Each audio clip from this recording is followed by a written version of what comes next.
धान का कटोरा कहलाने वाला ये पवित्र धरा छत्तीसगढ़िया सबले बड़ी। इसलिए अभी छत्तीसगढ़ में हम यहाँ कथा स्थल पर आ रहे थे, जो रोड पर बहुत सारे ऐसा सीन लगाए हुए, कहीं मोर पंख लगाए हुए, कहीं पंख लगाए हुए, बहुत सारे मेरी जीजियाँ और मेरे जीजा राह में खड़े हुए थे। कोई मृदंग बजा रहा था, कोई कुछ कर रहा था।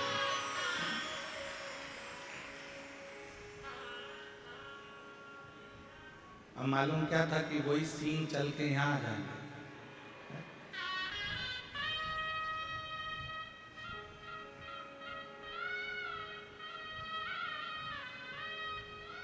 और पूरे छत्तीसगढ़ वालों को गौरव होना चाहिए,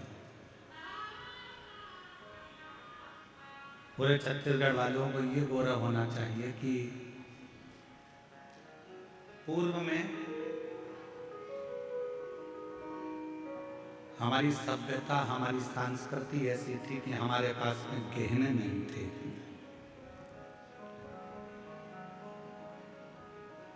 तो श्रृंगार कैसे किया जाए?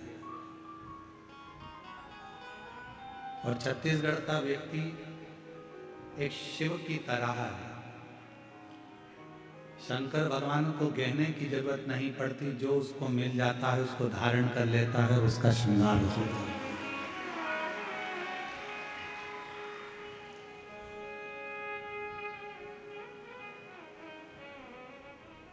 इसलिए छत्तीसगढ़ में जो पहनावा है, छत्तीसगढ़ का जो श्रृंगार है, छत्तीसगढ़ का जो व्यंजन है, छत्तीसगढ़ का जो नृत्य है, छत्तीसगढ़ का जो श्रृंगार है, ये पूरे जनमानस को, पूरी दुनिया को बड़ा भाता है।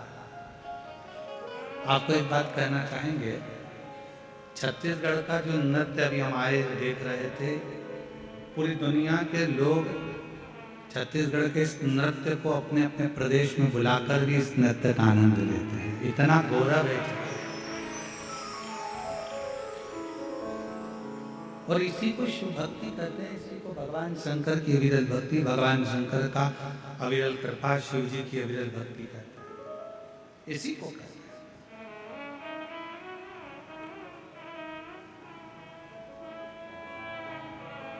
शिव का भोलापन क्या है? शंकर भगवान का भोलापन क्या है? जो आ गया, कमजोर से कमजोर, दुर्बल से दुर्बल, दुखी से दुखी, परेशान से परेशान, तकलीफ में हो, वो भी अगर शिव की शरण में आ जाता है तो शंकर भगवान उसको स्वीकार कर लेते हैं।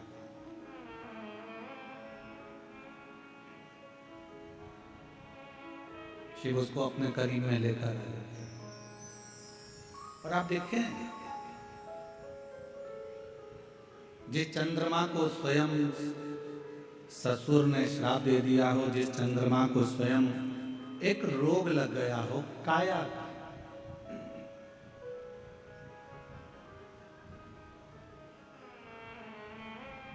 और जिस चंद्रमा की काया स्वयं नीचे गिर रही हो, टपक रही हो, चंद्रमा की काया बेकार हो रही हो, तो विचार करिएगा कि लोग उससे दूर ना हटेंगे।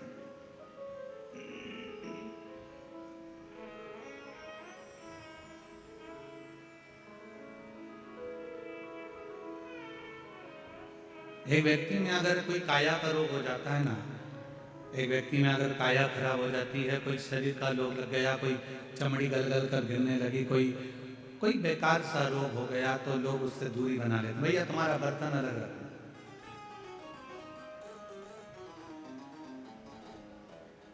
भैया तुम्हारा भोजन अलग बनाना,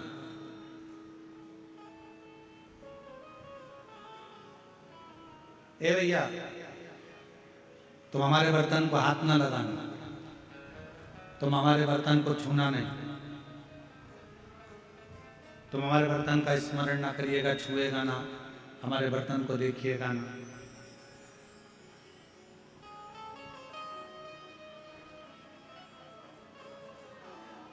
पर जरा विचार करिए कि जरा सा काया का रोग होता है, लोग अपना बर्तन अलग कर लेते हैं। जरा सी बीमारी आती है, लोग छूना बंद कर देते हैं। जरा सी तकलीफ आती है, लोग अपने पात्र, अपने कपड़े, अपना सामान अलग रख लेते हैं। पर मेरे शंकर भगवान एक ऐसे हैं, मेरे शिव एक ऐसे हैं कि वो जिसके शरीर में भी रोग आ जाता है, जिसके शरीर में भी तकलीफ आ जाती है, उसको भी शरण देकर अपने मस्तक पर धारण कर लेते हैं और उसका कल्याण करते हैं। और शंभु शरण में पड़े मांगू घड़ी रे घड़ी, दुख काटो दया करी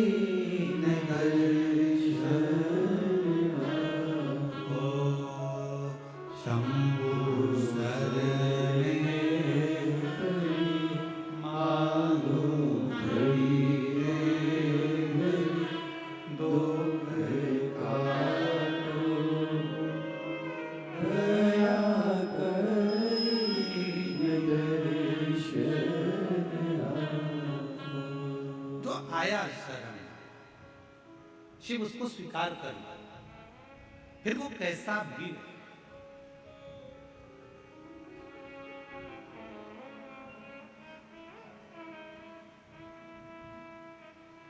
इस कथा का नाम हमने शिवोहम, शिव महापुराण की कथा दी। 19 तारीख से 23 तारीख तक निकुंभ जिला दुर्ग छत्तीसगढ़ में चलने वाली ये 5 दिवसीय शिव महापुराण की कथा, जो 1 बजे से 4 बजे तक हो रही है, इसका नाम शिवोहम, शिव महापुराण की कथा। शिवोहम का मतलब है कि शिव सब में।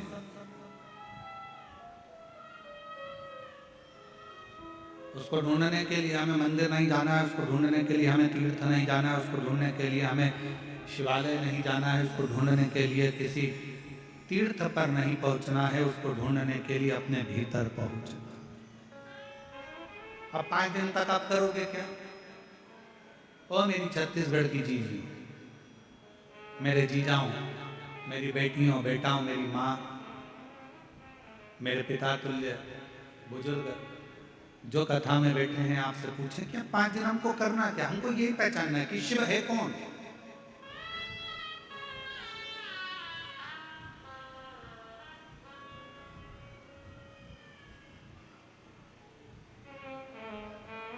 शिव को जानने का प्रयास करना है, शिव को पहचानने का प्रयास करना है, भगवान शंकर को अपना बनाने का प्रयास करना। और हमने सारी दुनिया की वस्तुओं को संजोया।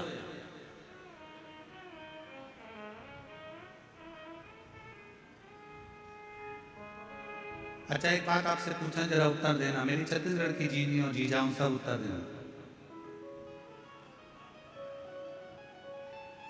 आपके घर में जेठानी रहती है, आपके घर में जेठ रहते हैं, आपके घर में देवरानी रहती है, आपके घर में देवर रहते हैं, आपके घर में ननद रहती है, आपके घर में भांजा रहता है, आपके घर में भतीजा रहता है, आपके घर में काका काकी, काका ससुर रहते हैं, काकी सास रहती है, आपके घर में काका जी के बच्चे भी रहते हैं, आपके घर में आपके सास ससुर भी रहते हैं, आपके घर में पूरा परिवार रहता है।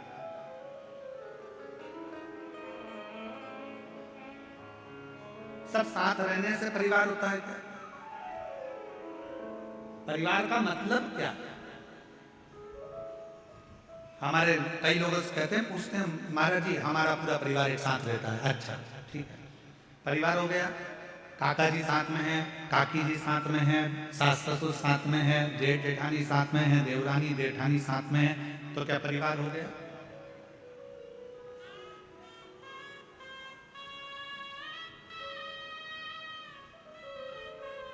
शिव महापुराण की कथा कहती है परिवार कब होता है? परिवार का मतलब क्या होता है कि परिवार कब पूर्ण माना गया है? जब उसमें आपकी परवाह करने वाले विराजमान हो। आपकी परवाह करने वाले अगर आपके परिवार में है तो समझ लो कि आपका परिवार परिवार है। अगर परवाह करने वाले नहीं है तो उस परिवार की कोई परिभाषा नहीं। बोल बम का नारा है, सारी समस्या का हल श्री शिवाय, श्री शिवाय। जिस परिवार में परवाह करने वाला,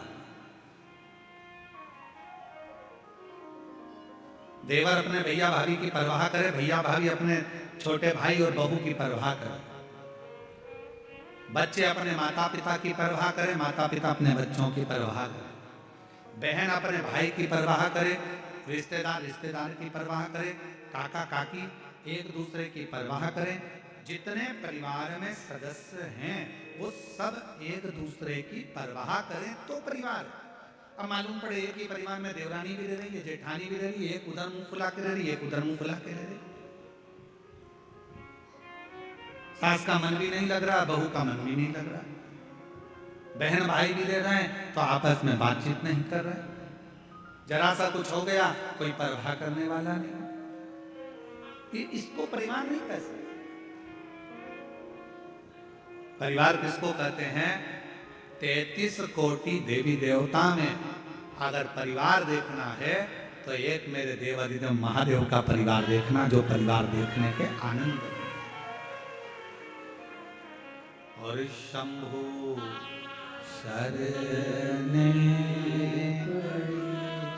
मांगू घड़ी रे दुख दया करी में दर्शन। अगर परिवार देखना है तो मेरे देवादिदेव महादेव का देखो,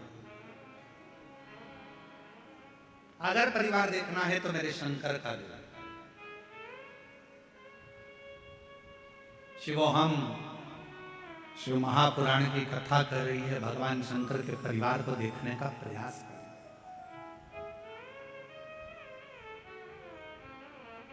कितने देवता?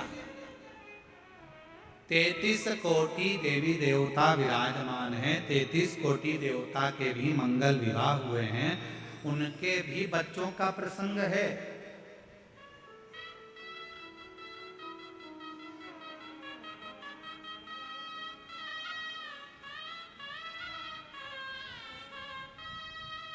उनके भी बच्चों का प्रसंग।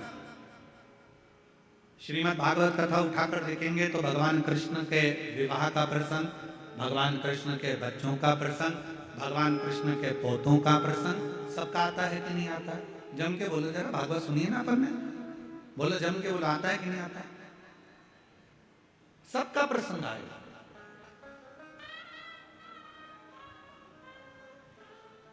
ऐसा कोई नहीं जिसका प्रसंग नहीं आता हो। भगवान राम जी का चरित्र स्मरण करेंगे, रामचरितमानस को उठाएंगे, रामचरितमानस का स्मरण करेंगे, रामचरितमानस को पढ़ेंगे, रामचरितमानस का अध्ययन करेंगे तो उस रामचरितमानस के अध्ययन में निकलेगा कि भगवान राम जी के भी पुत्र हुए, लक्ष्मण जी के भी पुत्र हुए, भरत शत्रुघ्न जी के भी पुत्र हुए, उनका वंश बढ़ा, फिर उनके बच्चों का वंश बढ़ा, फिर उनका वंश बढ़ा, ये क्रम चलता रहा। अगर प्रसंग उठाकर देखेंगे तो भगवान विष्णु का भी वंश का प्रसंग मिलेगा, भगवान ब्रह्मा के वंश का प्रसंग मिलेगा, सारे देवताओं के, इंद्र के वंश का प्रसंग मिलेगा। पर 33 कोटि देवी देवता में केवल एक देवता ऐसे हैं, वो देवादिदेव महादेव ऐसे हैं जिनके वंश का प्रसंग किसी बच्चे से भी अगर पूछ लिया जाए तो वो भी बता देता है कि शंकर भगवान के पुत्र श्री गणेश जी महाराज हैं, उनकी पूजन होती है। भगवान श्री षडानंद कार्तिकेय हैं, उनकी पूजन होती है। भगवान के वंश का पूरा प्रसंग का वर्णन किया जाता है, पूरे प्रसंग।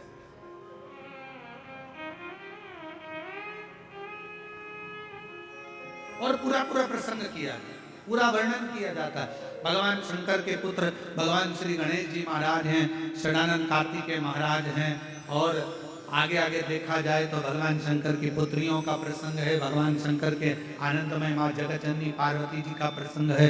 ऐसे सारे प्रसंगों का स्मरण।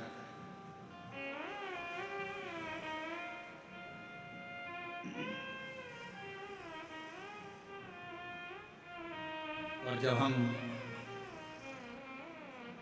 सारे प्रसंगों का स्मरण करोगे तो ये ज्ञात होगा कि भगवान शंकर का पूरा परिवार एक साथ बैठकर पूजाता है, एक साथ बैठकर उनका सम्मान किया जाता है, एक साथ बैठकर उनकी पूजन करी जाती है।